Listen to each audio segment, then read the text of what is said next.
The life and death of Ryan White begins by showing how a slight Indiana youngster with hemophilia became infected with HIV in the early 1980s and emerged as the innocent face of the AIDS epidemic in 1985. Chapter 1 traces how the virus that would become known as HIV found its way into the blood supply and eventually into the body of Ryan White. It also illustrates how Ryan's normality influenced his relationship to hemophilia and then AIDS, which in turn influenced the public's relationship to and interest in Ryan's story. More specifically, Ryan's whiteness, youth, heterosexuality, and conscious rejection of disability and otherness conspire to make him a sympathetic PWA. The next chapter concentrates on Ryan's highly publicized fight to return to Midwestern Middle School in 1985 and 1986.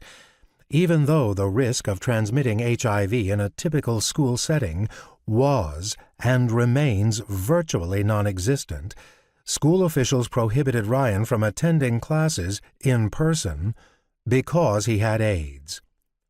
Attending school was central to Ryan's self-identification as a normal child, and the fact that some administrators and concerned parents sought to deprive him of that experience only boosted his public profile and imbued his struggle to go back to school with greater significance. Not only was Ryan battling to return to Western Middle School, he was waging a larger campaign against ignorance and fear, and for education, broadly conceived.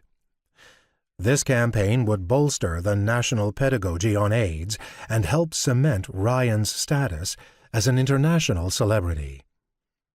Chapter 3 considers Ryan White's growing fame alongside his struggle to return to school.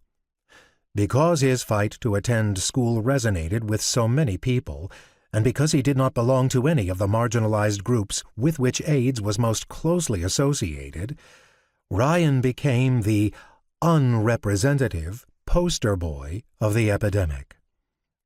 His tremendous popularity, augmented in part by his friendships with megastars like Elton John and Michael Jackson, enhanced the appeal of the national pedagogy while also drawing attention away from the populations most deeply affected by HIV/AIDS, especially people of color and queer people. The fourth chapter analyzes the ABC television movie based on Ryan's battle to return to Western Middle School.